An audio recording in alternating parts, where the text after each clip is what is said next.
Break नंतर पाहूया 25 मिनिटं 50 बातम्या। वाशिमच्या रिसोडमधल्या ग्रामीण रुग्णालय परिसरातल्या शासकीय जमिनीवरील अतिक्रमणं हटवण्यात आलेली आहेत। भूमाफियांनी अतिक्रमण करून शासकीय जागा बळकावलेली होती। जिल्हाधिकाऱ्यांच्या आदेशानं रिसोड तहसीलदार प्रतीक्षा तेजनकर यांनी पोलीस बंदोबस्तात ही कारवाई केली आहे। भुसावळमध्ये डेंग्यूचा प्रादुर्भाव वाढतोय। तालुक्यात 21 रुग्ण आढळलेत तर एका 12 वर्षीय विद्यार्थ्याचा मृत्यू झालाय। त्यामुळे आता परिसरात डेंग्यू आजारामुळे भीतीचं वातावरण निर्माण झालंय। जालन्यातल्या अंतरवाली सराटी शिवारातनं चोरट्यांनी 20 शेळ्या आणि 3 कोंबड्यांची चोरी केलेली आहे। जवळपास 4 लाख रुपये किमतीच्या शेळ्या चोरल्यानं परिसरात खळबळ उडालेली आहे। या घटनेमुळे शेतकऱ्याचं मोठं नुकसान झालं असून या प्रकरणी गोंदी पोलीस ठाण्यामध्ये गुन्हा दाखल झालाय। मुंबई पोलीस नियंत्रण कक्षाला धमकीचा मेल आलाय। धमकी देणाऱ्यानं सरकारकडे 500 कोटी आणि गुंड लॉरेन्स बिश्नोईची मागणी केली आहे। तसं न केल्यास पंतप्रधान नरेंद्र मोदींच्यासह त्यांच्या नावे असलेल्या स्टेडियमवर घातपात करण्याची धमकी आरोपींनी दिली आहे। ऑलरेडी संदीप सर या ना।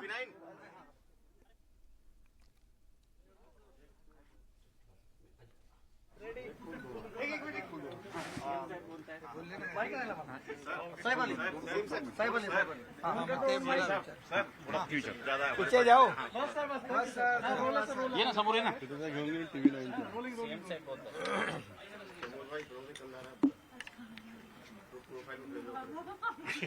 हा बघ हा लाडका आहे।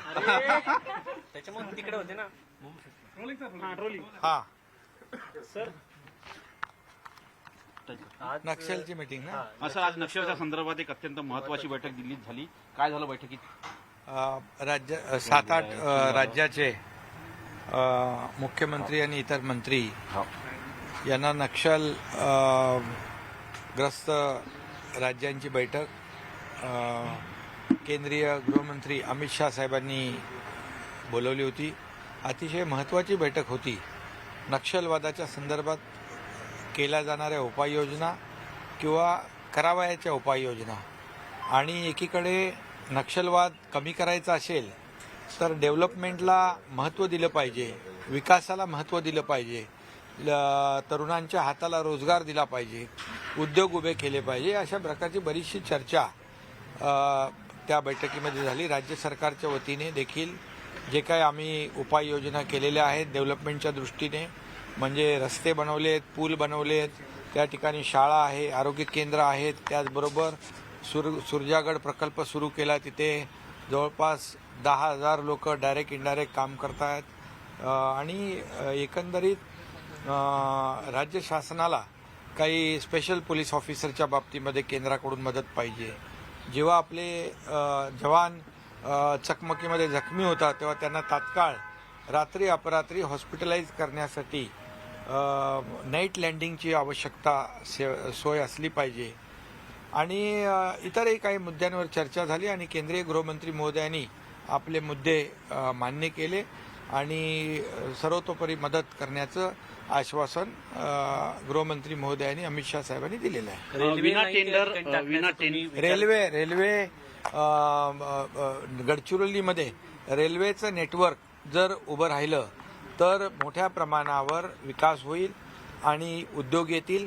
असलेले उद्योग जे आहेत त्यांना मोठ्या प्रमाणावर फायदा होईल। 20,000 कोटी रुपयाचं इन्व्हेस्टमेंट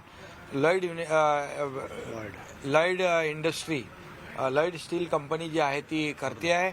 10,000 लोकांना रोजगार तिथं मिळणार आहे आणि म्हणून रेल्वेचं नेटवर्क जर झालं तर मोठ्या प्रमाणावर उद्योग येतील आणि तिथल्या लोकांचा विकास होईल आणि नक्षलवादाला मोठा फटका बसेल।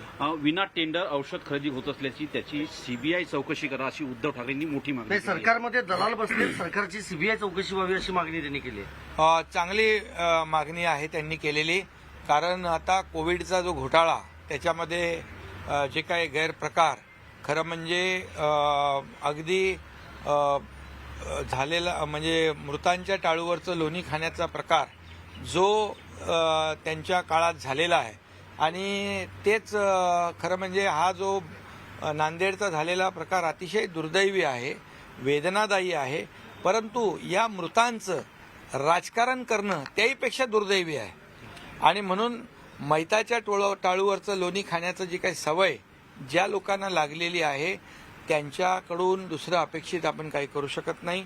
कारण कोविडमध्ये म्हणजे ज्या लोकांनी डेड बॉडी बॅगमध्ये पैसे खाल्ले, ज्यांनी 300 ग्रामची खिचडी 100 ग्राम देण्यामध्ये पैसे खाल्ले, ज्यांनी ऑक्सिजन प्लांटमध्ये पैसे खाल्ले आणि आता ते बाहेर येत आहे, त्यामुळे या प्रकाराला कुठंतरी दडपण्यासाठी किंबहुना त्याचं लक्ष दुसरीकडे वेधण्यासाठी अशा प्रकारची चौकशी मागणी केली आहे. चांगली आहे.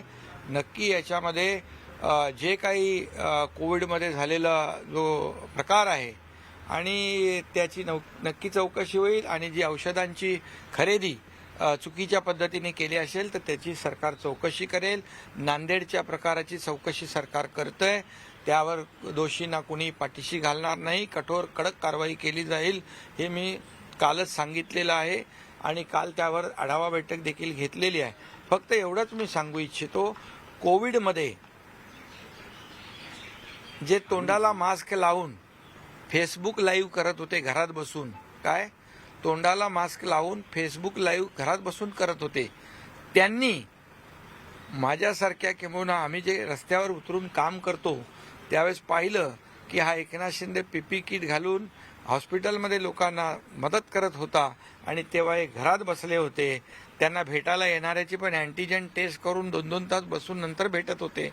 अशा प्रकारचे मुख्यमंत्री या देशाने नाही जगाने पाहिले नसतील आणि म्हणून एकीकडे कोविडमध्ये माणसं मरत होते आणि हे घरात बसून नोटा मोजण्याचं काम करत होते आणि म्हणून त्यांचं जे आहे खरा चेहरा हा लोकांनी कोविडमध्ये पाहिलेला आहे.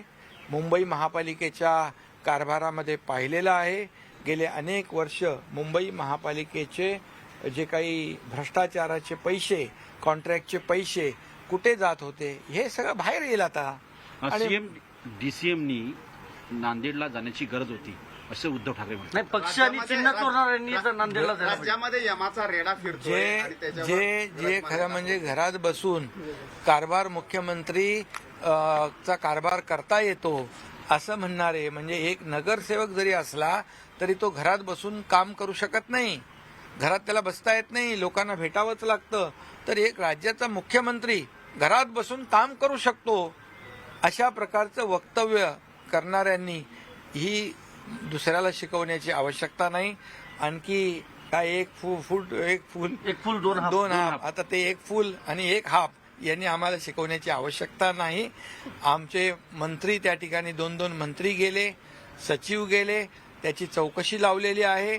त्या ठिकाणी मी स्वतः लक्ष घालतोय, उपमुख्यमंत्री लक्ष घालतायत आणि त्यामुळे मी एवढंच सांगतो की आता यापूर्वी झालेल्या प्रकारामध्ये मी जाऊ इच्छित नाही मुख्यमंत्री कारकिर्दीमध्ये त्यांच्या, पण मी तेही योग्य वेळी आपल्याजवळ सांगेन. नांदेडचा झालेला प्रकार अतिशय दुर्दैवी आहे.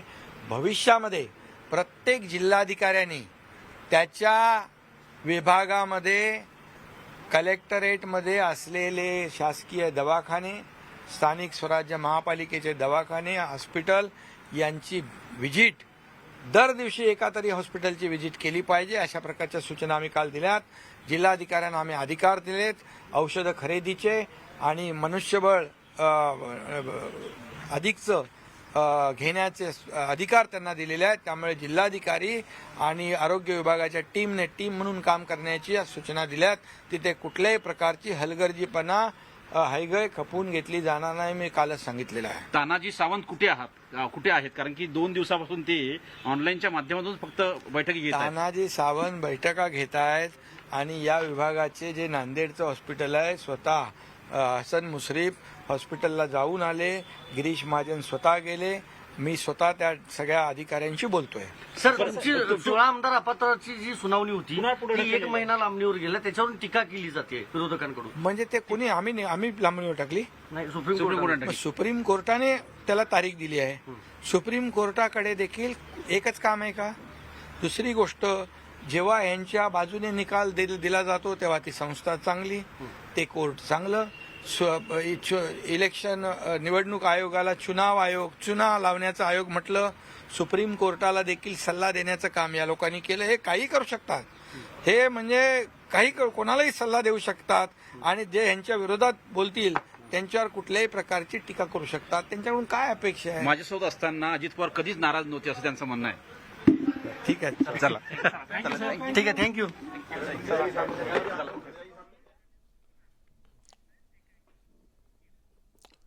महाराष्ट्र अनलिमिटेड या बुलेटिनमध्ये आपण आता सुरुवात करतो आहोत. हेडलाईनपासून बातम्यांना सुरुवात करूयात. हेडलाइंस प्रायोजक राजयोग पेंट्स, खुशियां आपकी, रंग हमारे.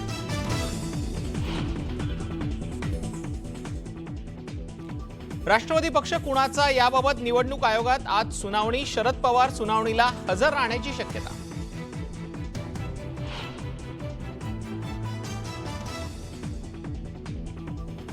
केंद्रीय गृहमंत्री अमित शहांच्या अध्यक्षतेखाली दिल्लीत नक्षलग्रस्त राज्यांची बैठकीला मुख्यमंत्री एकनाथ शिंदेंसह उपमुख्यमंत्री देवेंद्र फडणवीसांची उपस्थिती.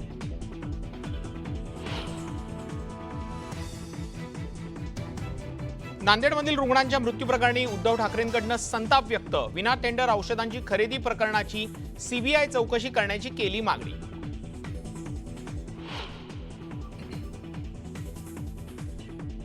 नांदेडमध्ये शासकीय रुग्णालयात मृत्यूतांडव सुरूच. गेल्या 24 तासात 11 जणांचा मृत्यू, तर 5 दिवसातली मृतांची संख्या 62 वर.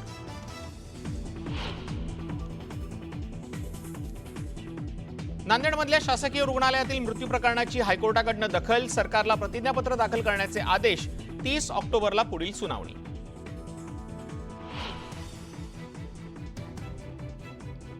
गोरेगावमधील आगीच्या घटनेवर मुख्यमंत्री एकनाथ शिंदेंकडून दुःख व्यक्त, तर मृतांच्या कुटुंबियांना प्रत्येकी 5 लाखांच्या मदतीची घोषणा.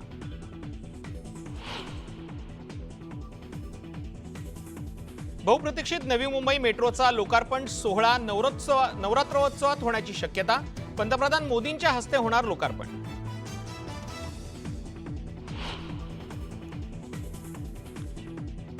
आणि ताडोबा अभयारण्यातून माया वाघीण बेपत्ता झाल्याची चर्चा. हरवलेल्या वाघिणीचा शोध घ्यावा, सुप्रिया सुळेंची ट्विट करून मागणी.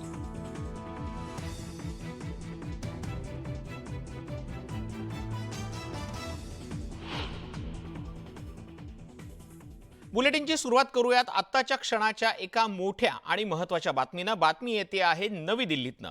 नवी दिल्लीमध्ये राष्ट्रवादी काँग्रेसचे अध्यक्ष शरद पवारांनी काँग्रेस अध्यक्ष मल्लिकार्जुन खरगे आणि राहुल गांधींची भेट घेतलेली आहे. या भेटीदरम्यान 5 राज्यांच्या विधानसभा निवडणुकांच्या मुद्द्यांवरती बैठकीमध्ये चर्चा झाल्याची माहिती समोर आली. तसंच या तिघांच्या बैठकीत इंडिया आघाडीच्या पुढील बैठकीवरतीही चर्चा झालेली आहे. इंडिया आघाडीची पुढील बैठक लवकरच पार पडणार आहे.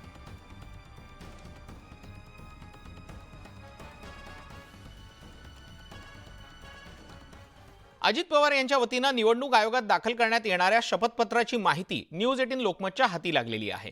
यामध्ये अजित पवार गटाकडून शरद पवारांवरती ठपका ठेवण्यात आल्याची माहिती सूत्रांची आहे.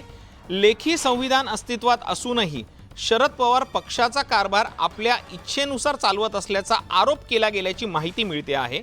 राष्ट्रवादी काँग्रेस पक्षाच्या बहुसंख्य विधिमंडळ सदस्यांनी अजित पवारांवरती विश्वास दाखवल्याचंही समोर येतं आहे. या संदर्भातली अधिक माहिती घेऊयात. आपले दिल्लीतले प्रतिनिधी प्रशांत लीला रामदास आपल्या सोबत जोडले गेलेले आहेत. प्रशांत, नेमकं काय या माहितीतनं समोर येते? नेमकी काय माहिती आपल्या हाती लागलेली आहे? माहिती मिळते की आज खास करून केंद्रीय निवडणूक आयोगामध्ये सुनावणी होणार आहे राष्ट्रवादी काँग्रेस पक्षाच्या जी गट निर्माण झाले त्या गटासंदर्भात. आणि यामध्ये अजित पवार गटाच्या वतीने एक प्रतिज्ञापत्र केंद्रीय निवडणूक आयोगात दाखल करण्यात आलेलं आहे. यामध्ये त्यांनी जो ठपका ठेवलेला आहे तो शरद पवारांच्या कामकाजावरती ठेवला आहे. त्यावेळी त्यांनी स्पष्ट म्हटलंय की शरद पवार हे जे त्यांचं संविधान आहे पक्षाचं त्यानुसार काम न करता ते आपल्या इच्छेनुसार काम करतात. हा एक ठपका त्यांनी ठेवलेला आहे. लिखित स्वरूपात काम कसं करावं असं ठरलं असताना देखील आणि त्याला केंद्रीय निवडणूक आयोगाने मान्यता दिली असताना देखील या प्रकारचं आपल्या इच्छेनुसार काम करणे हे त्यामुळेच केंद्रीय निवडणूक आयोगाने आमची याचिका स्वीकारलेली आणि त्यामुळे सुनावणी होत आहे. त्यांनी हा दावा केलेला आहे की महाराष्ट्रातील विधानसभेतील 53 पैकी 41 आमदारांनी आम्हाला पाठिंबा दिलेला आहे आणि महाराष्ट्रातील विधान परिषदेच्या 9 पैकी 6 आमदारांनी आम्हाला पाठिंबा दिलेला आहे आणि त्यामुळे आमचाच खरा पक्ष आहे राष्ट्रवादी काँग्रेस पक्षाचा राष्ट्रीय अध्यक्ष म्हणून हे मी प्रतिज्ञापत्र सादर करत असं त्यांनी म्हटलेलं आहे आणि त्यांनी त्या संदर्भात अनेक कायद्याचे उल्लेख देखील या प्रतिज्ञापत्रात अगदी खरं प्रशांत, काही दिवसांपूर्वी स्वतः पवारांकडनं, सुप्रिया सुळेंकडनं वक्तव्य करण्यात आलेली होती की आमच्या पक्षामध्ये फूट नाहीये, अजितदादा आमचेच आहेत. असं असताना अवघ्या 15 दिवसामध्ये जर शपथपत्र सादर करावं लागतंय आणि अजितदादांकडनं जर असे गंभीर आरोप केले जात असतील तर आता राष्ट्रवादीमध्ये खरोखरच आता आलबेल नाहीये असं म्हणावं का?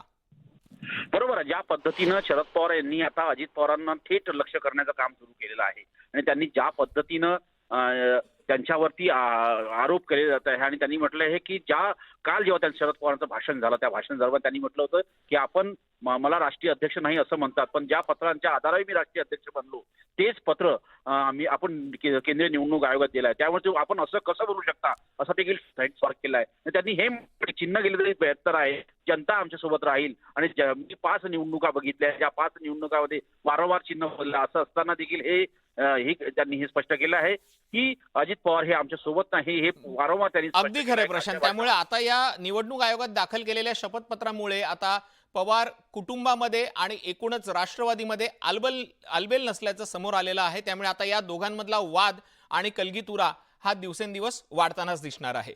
धन्यवाद प्रशांत, तुम्ही दिलेल्या या माहितीसाठी. उद्धव ठाकरेंनी शासकीय रुग्णालयातील रुग्णांच्या मृत्यू प्रकरणावरनं संताप व्यक्त केलेला आहे.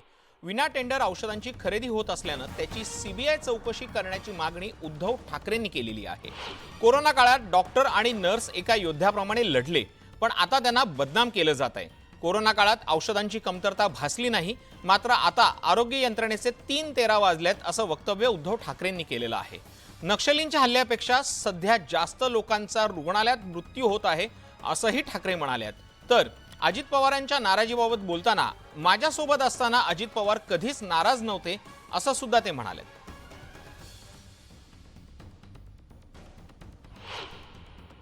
यांच्याकडे स्वतःच्या जाहिराती करायला पैसे आहेत. गुजरातमध्ये जाऊन मजा मस्ती करायला, गुवाहाटीला जाऊन मजा मस्ती करायला, गोव्यात जाऊन टेबलवरती नाचायला यांच्याकडे पैसे आहेत, पण महाराष्ट्रातील रुग्णांचे जीव वाचवायला यांच्याकडे पैसे नाहीत. असंच सरकार, या सरकारची आता मला असं वाटतं निपक्षपातीपणाने सीबीआय चौकशी झाली पाहिजे. मी निपक्षपातीपणाने एवढ्यासाठी म्हटलं कारण काही जणांवरती जे गुन्हे दाखल केले गेले होते त्यांच्या चौकशीचा फार्स करून त्यांना क्लीन चिट देण्यात आली. युतीचं सरकार होतं तेव्हा धरण फुटलं तर खेकड्यांमुळे धरण फुटलं होतं. असे काही खेकडे त्यांच्या हातामध्ये हा कारभार गेलेला आहे का की जे हे जे काही धरण आहे ते फोडून भ्रष्टाचाराचं पाणी आपल्या शेतामध्ये वळवत आहेत, असं काही आहे का? हा सगळा जो प्रश्न आहे, मला असं वाटतं हे सरकार आज सामनाने सुद्धा अग्रलेख लिहिलेला आहे, यमाचा दरबार यांनी स्थापलेला आहे. अगदी आरोग्य खात्यातली ज्या काही पोस्टिंग आहेत त्याच्यासाठी सुद्धा रेड कार्ड ठरवलं गेलेलं आहे असं म्हणतात, असं माझं कानावरती येत आहे. अगदी औषधं खरेदी सुद्धा आता दरानुसारच, म्हणजे निविदा प्रक्रिया होणार बंद. मग हे कोणत्या तोंडाने भ्रष्टाचारावरती बोलणार? निविदा प्रक्रियेशिवाय जर का औषध खरेदी करणार असाल तर याचा अर्थ तुम्ही सरळ भ्रष्टाचाराला दार उघडं करून देत आहात. आज सुद्धा जिथे औषध खरेदी झालेली नाहीत किंवा औषधं पोचलेली नाहीत तिकडे कोणाचे दलाल बसलेत का याची सुद्धा सीबीआय चौकशी झाली पाहिजे. उद्धव ठाकरेंच्या आरोपांना मुख्यमंत्री एकनाथ शिंदेंनी उत्तर दिलेलं आहे. कोरोना काळात मृतांच्या टाळूवरचं लोणी खाण्याचा प्रकार असल्याचं एकनाथ शिंदे म्हटलेत. नांदेडमधील मृत व्यक्तींच्या वरून राजकारण करणं चुकीचं असल्याचंही शिंदेंनी सांगितलंय. तसंच कोरोना काळात झालेल्या घोटाळ्यांची चौकशी करणार असल्याचं शिंदे म्हणाले.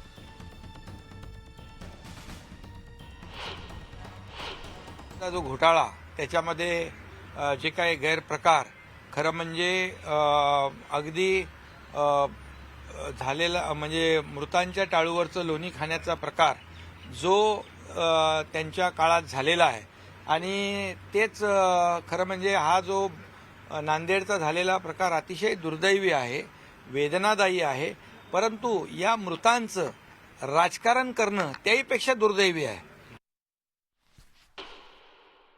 सावंत बैठका घेत आहेत आणि या विभागाचे जे नांदेडचं हॉस्पिटल आहे स्वतः हसन मुश्रीफ हॉस्पिटलला जाऊन आले, गिरीश महाजन स्वतः गेले, मी स्वतः त्या सगळ्या अधिकाऱ्यांशी बोलतोय. उद्धव ठाकरेंनी राज्य सरकारवर केलेल्या टीकेनंतर भाजपा प्रदेशाध्यक्ष चंद्रशेखर बावनकुळे यांनी ट्विटरवरनं प्रत्युत्तर दिलेलं आहे. कोविडमधील लूट उद्धव ठाकरेंनी आटवावी अशी टीका चंद्रशेखर बावनकुळेंनी केलेली आहे.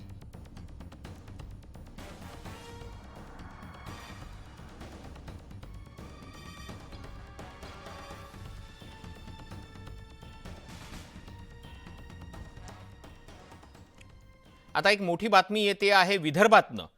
ताडोबा अंधारी व्याघ्र प्रकल्पातलं सर्वांचं आकर्षणाचं केंद्रबिंदू असलेली माया वाघीण बेपत्ता झाली आहे का? माया वाघीण बेपत्ता झाल्याची चर्चा सुरू झालेली आहे. पर्यटकांची नेमकी लाडकी माया गेली कुठे? माया वाघीण न दिसल्यानं पर्यटकांचा हिरमोड झालेला आहे. त्यातच सुप्रिया सुळेंनी केलेल्या ट्विटमुळे नव्या चर्चांना उधाण सुरू झालेलं आहे. हरवलेल्या मायाला लवकरात लवकर शोधा असं ट्विट सुप्रिया सुळेंनी केलंय. तर आत्ताच कोणताही निष्कर्ष काढू नये असं आवाहन वनसंरक्षक जितेंद्र रामगावकर यांनी केलेलं आहे. आपल्या सर्वांना माहिती आहे की माया वाघीण ही ताडोबा अंधारी व्याघ्र प्रकल्पात येणाऱ्या पर्यटकांच्या आकर्षणाचं केंद्रबिंदू आहे. नुकतीच ताडोबा अंधारी व्याघ्र सफारी सुरू झाली, मात्र सफारीमध्ये असलेल्या व्यक्तींना माया वाघीण न दिसल्यामुळे पर्यटकांचा हिरमोड झालाय. तर माया वाघीण न दिसल्यामुळे वेगवेगळ्या चर्चांना उधाण सुद्धा आलेलं आहे. पाहुयात नेमकं सुप्रिया सुळेंनी काय ट्विट केलेलं आहे ज्याच्यामुळे या चर्चा नव्यानं सुरू झालेल्या आहेत. ताडोबा अभयारण्यातून वाघ गायब होण्याच्या घटना अलीकडच्या काळात वाढल्या आहेत. आता माया वाघीण हरवली आहे, ती सध्या कुठे आहे याचा शोध घेऊन तिच्याबद्दलची वस्तुस्थिती जनतेसमोर मांडणं अतिशय गरजेचं आहे. कारण वाघ ही राष्ट्रीय संपत्ती असून जीवसाखळीतला महत्त्वाचा घटक आहे.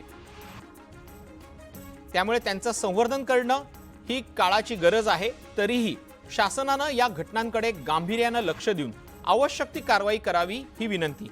सुप्रिया सुळेंच्या या ट्विटमुळे माया वाघीण बेपत्ता झाल्याची चर्चा सुरू झालेली आहे. तर या संदर्भात वनसंरक्षक आणि ताडोबा अंधारी व्याघ्र प्रकल्पाचे संचालक जितेंद्र रामगावकर यांनी काय प्रतिक्रिया दिलेली आहे ती पाहूयात.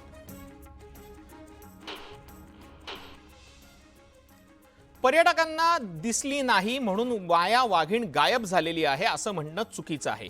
गेले 3 महिने ताडोबा राष्ट्रीय उद्यान पर्यटकांसाठी बंद होतं. पावसाळ्याचा काळ हा जनावरांच्या प्रजननाचा काळ असतो. त्यामुळे पावसामुळे पाणी आणि भक्ष्य सहज उपलब्ध होत असल्यानं अनेक वाघ हे बफर झोनमधून कोर झोनमध्ये जातात. या कारणामुळे वाघ दिसू शकत नाही. तसंच अनेक कारणांमुळे वाघ हा आपला अधिवास सोडून दुसऱ्या अधिवासात जात असतात. ताडोबा अंधारी व्याघ्र प्रकल्पाचा विस्तार जवळपास 625 स्क्वेअर किलोमीटरचा आहे. पार्क पर्यटकांसाठी खुलं होऊन फक्त 5 दिवस झालेत.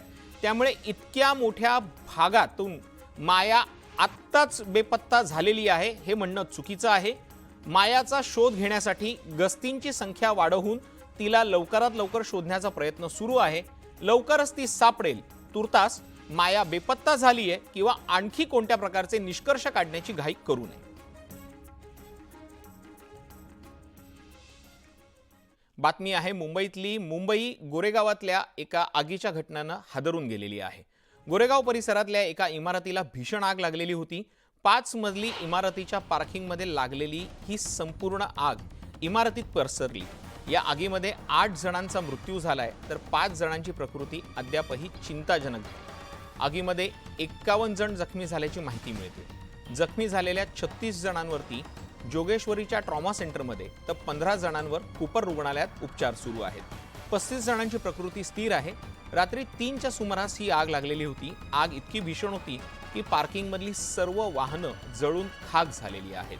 आग लागल्यानंतर इमारतीत अडकलेल्या जवळपास 30 ते 35 नागरिकांची सुखरूप सुटका करण्यात आली. मात्र ही आग नेमकी कशामुळे लागली याचं कारण अद्यापही अस्पष्ट आहे.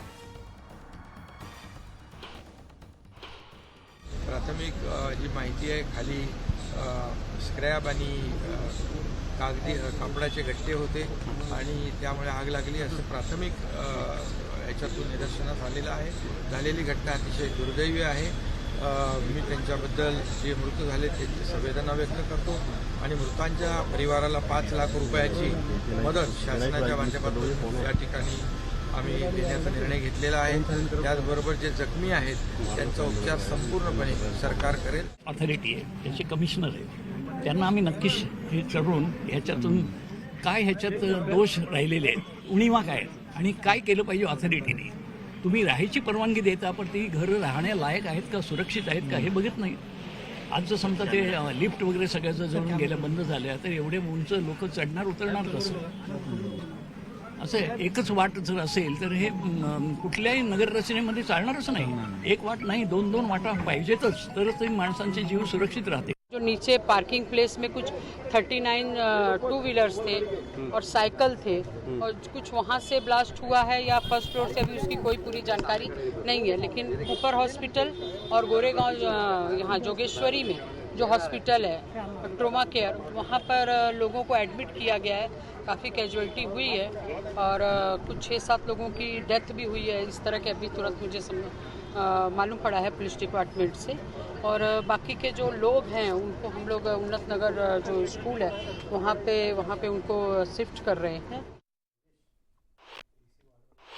हे सरकार हे नंतर आज आता गोरेगावला पहाटे आग लागली, मुख्यमंत्र्यांनी लगेच मृतांना मदत जाहीर केली, ठीक आहे, ती करायलाच पाहिजे. पण नुसतं मृतांच्या नातेवाईकांना मदत देऊन भागतंय का? ज्यांचा जीव जातोय ते जीव काय कोणी परत आणू शकत नाही. आता नवी मुंबईकरांसाठी एक आनंदाची बातमी. अनेक महिन्यांपासून बहुप्रतीक्षित असलेल्या नवी मुंबई मेट्रोचा लोकार्पण सोहळा नवरात्रीमध्ये पार पडणार आहे. पंतप्रधान नरेंद्र मोदी यांच्या हस्ते हा लोकार्पण सोहळा पार पडण्याची शक्यता आहे. यासाठी रायगडचे जिल्हाधिकारी योगेश मसे यांच्या अध्यक्षतेखाली नियोजन बैठक पार पडली. हा सोहळा अद्याप किती तारखेला होणार हे स्पष्ट झालेलं नाहीये. प्रधानमंत्री कार्यालयाकडनं अद्याप कोणतीही तारीख कळवण्यात आलेली नसली तरीही 10, 14 किंवा 17 ऑक्टोबरच्या दरम्यान या नवी मुंबई मेट्रोचं लोकार्पण होऊ शकतं अशी माहिती सूत्रांकडनं मिळते.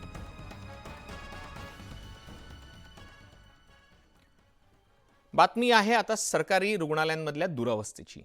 नांदेडमध्ये शासकीय रुग्णालयातल्या रुग्णांच्या मृत्यू प्रकरणाची हायकोर्टानं गंभीर दखल घेतलेली आहे. मुंबई हायकोर्टानं या प्रकरणी राज्य सरकारला प्रतिज्ञापत्र सादर करण्याचे आदेश दिलेत. शासकीय रुग्णालयातल्या रिक्त पदं भरण्यासाठी गेल्या 6 महिन्यांमध्ये कोणती पावलं उचलली याची माहिती शपथपत्रात देण्याच्या सूचना देण्यात आल्यात. या प्रकरणी आता 30 ऑक्टोबरला पुढची सुनावणी होणार आहे.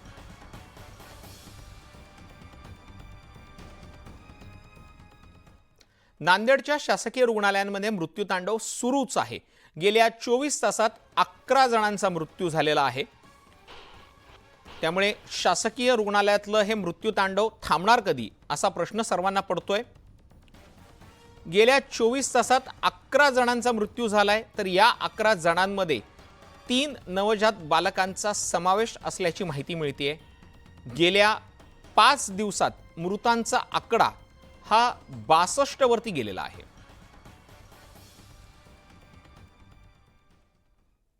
बातमी आहे पुण्यातनं. पुण्यातल्या ससून रुग्णालयात दररोज 18 रुग्णांचा मृत्यू होत असल्याची धक्कादायक माहिती समोर आलेली आहे. क्षमतेपेक्षा अधिक रुग्ण भरतीमुळे हॉस्पिटलवरती ताण वाढल्याचा दावा केला जातोय. क्षमतेपेक्षा जास्त रुग्ण असल्यामुळे वैद्यकीय सुविधांवरती ताण पडतो आहे.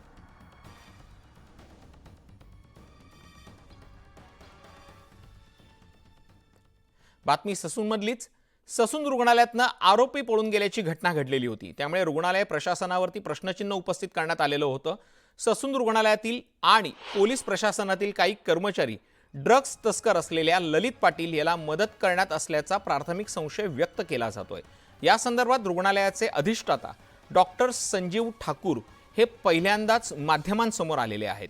त्यांनी न्यूज 18 लोकमतची एक्सक्लुझिव्ह बातचीत केलेली आहे. आरोप होत आहेत ससून हॉस्पिटलवर, तुमच्या डॉक्टरांचा या सगळ्यामध्ये सहभाग आहे. आता सर्वप्रथम मी 3-4 दिवस बातम्या बघतोय, बऱ्याच माध्यमांनी मला विचारायचा प्रयत्न केला. तुमचं जे असं म्हणणं आहे की जेव्हा फॉर अ डॉक्टर जे आमच्या हॉस्पिटलने असतं हे सर्वांसाठी उघडं असतं. याच्यामध्ये पेशंट असो किंवा कैदी असो, कैदी हे प्रिझनमधून आमच्या हॉस्पिटलला पाठवलं होतं ट्रीटमेंटसाठी. नंतर तिथे जे काही तज्ज्ञ डॉक्टर असतात ते बघतात, मग त्याला ओपीडी बेसवर ट्रीटमेंट द्यायची का इंडोर द्यायची ते ठरवतात. मात्र या सगळ्यामध्ये एक गमतीदार बाब जी आहे, जी ऑब्झर्वेशन नंतर समोर येते, हे सगळे कैदी हे ठराविक आणि मोठी नावं असलेले आहेत, ज्यांच्या आर्थिक क्षमता या मोठ्या आहेत. याच कैद्यांना बरोबर या स्पेशल वॉर्डमध्ये कसं काय ठेवण्यात आलं, हा सगळ्यात महत्वाचा मुद्दा आहे. इतके दिवस हे सतत कसे काय राहतात? या 9 जणांशिवाय इतर कुठलेही कैदी कारागृहातले असे नाही आहेत का ज्यांना गंभीर स्वरूपाचे आजार आहेत? तर याचं कारण या सगळ्यामध्ये रुग्णालयाच्या काही डॉक्टरांची इन्व्हॉल्वमेंट आहे, जे सातत्यानं या अशा पद्धतीचे रिव्ह्यू देत राहतात की या रुग्णांना रुग्णालयात थांबवण्याची गरज आहे. आता आपण जे म्हणतो त्याला मी त्याला सहमत नाहीये. आमचा कुठलाही डॉक्टर जोपर्यंत त्या आजाराला व्हेरीफाय केल्याशिवाय, आधी नेहमी जेव्हा तुम्ही आजाराचं निदान करता तेव्हा त्याला आम्ही पहिल्यांदा क्लिनिकल एक्झामिनेशन म्हणतो. क्लिनिकल एक्झामिनेशनला त्याला इन्व्हेस्टिगेशन करतो, त्याचं डायग्नोसिस होतं. आता त्या डायग्नोसिस नंतर त्याला ट्रीटमेंट पॅटर्न काय दे हा आता कन्सर्न डॉक्टर बघतो. त्यामुळे असे हे जे आपण म्हणताय याला मी असहमत आहे. तातडीने एक्सरेला नेण्यासाठी आपल्या डॉक्टरांनी प्रेशर केलं पोलिसांना की जर काही झालं तर जबाबदारी तुमची असेल, त्याला तातडीने एक्सरेला न्यावं लागेल. म्हणजे इतका गंभीर रुग्ण असं जर तुम्ही भासवला, तो काही मिनिटांनंतर रस्त्यावरती अगदी धावताना दिसलाय. त्याची मी कन्सर्न डॉक्टरांना विचारलं. त्या दिवशी मी 4 दिवस मी सुट्टीवर होतो, मला बरं होतं, आय वॉज ऑन लीव्ह. पण मी चौकशी केली, त्यांना काहीतरी मानेला आणि असं मार लागल्याचं असं त्या डॉक्टरांनी मला सांगितलं. त्यामुळे त्यांना आणि छातीत काही दुखत असं तो मला म्हटलं होतं. त्यांना डॉक्टरांना म्हटलं तर डॉक्टरांनी त्याला काही एक्सरेला पाठवलं. नाही, ललित पाटील सारखा ड्रग माफिया ससून रुग्णालयामध्ये उपचार घेतो आणि त्याच्या कस्टडीमध्ये मेफेड्रेन पोहोचतं, तो तिथे ठेवतो आणि तिथून त्याचं डील करतो. याला जबाबदार कोण? याच्याबद्दल मी हे मॅटर सबज्युडिस याच्यावर मी काही कॉमेंट पास करत नाही. पण डॉक्टरांची भूमिका जी ससून हॉस्पिटलची आहे की जो प्रिझनर असो का साधा माणूस असो कोणी, त्याला ट्रीटमेंट देणं हे बंधनकारक आहे, कारण हे आमची मॉरल रिस्पॉन्सिबिलिटी. काय चौकशी केली आहे तुमच्याकडे? इंटरनल कमिटीने याच्याबाबत काही रिपोर्ट तयार केलाय का चौकशीचा? ज्या दिवशी माध्यमातून बातम्या आल्या त्या दिवशी आता 2 गोष्टी आहे आमच्याकडे, एक तर सिक्युरिटी आणि त्याचा ट्रीटमेंट पॅटर्न.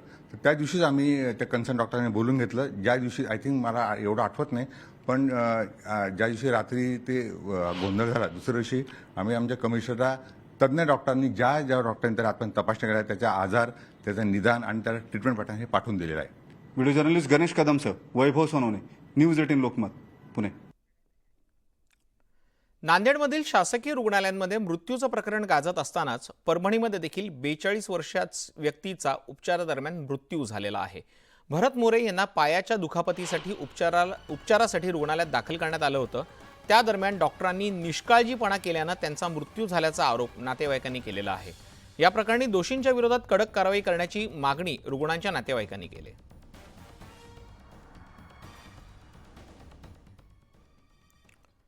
बातमी आहे न्यूज 18 लोकमतच्या इम्पॅक्टची. राज्यभरामध्ये शासकीय रुग्णालयांमध्ये निर्माण झालेला औषधांचा तुटवडा भरून काढण्यासाठी महाराष्ट्र राज्याचे मुख्यमंत्री एकनाथ शिंदेंनी महत्त्वपूर्ण निर्णय घेत शासन आदेश काढलेला आहे. औषधांची तूट भरून काढण्यासाठी जिल्हा नियोजन समितीतले राखीव निधी हा 100% खर्च करून त्यातून औषधांची खरेदी करावी असे आदेश शासनाने दिलेले आहेत. यापूर्वी केवळ 10% इतका निधी खर्च करण्याचे अधिकार जिल्हा रुग्णालयांना होते, मात्र आता 100% निधी करण्याचे अधिकार प्राप्त झालेले आहेत. मुख्यमंत्री एकनाथ शिंदे यांनी घेतलेल्या या निर्णयाचा केंद्रीय आरोग्य राज्यमंत्री डॉक्टर भारती पवार यांनी स्वागत केलेलं आहे.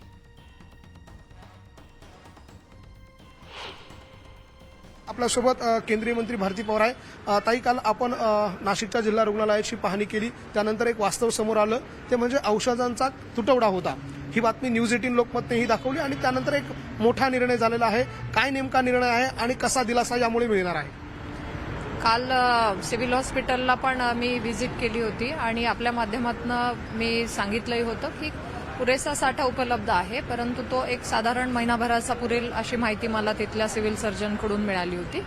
यानंतर देखील प्रत्येक जिल्ह्याचा आढावा माननीय मुख्यमंत्री महोदयांनी देखील केला होता आणि मी सातत्याने या बाबतीतही पाठपुरावा केला होता. माननीय आरोग्यमंत्री सावंत साहेबांची चर्चा झाली होती, MD NHM यांच्याबरोबरही काल चर्चा झाली मी आभारी आहे की राज्याचे मुख्यमंत्री माननीय शिंदे साहेब यांनी अतिशय चांगला निर्णय घेतला.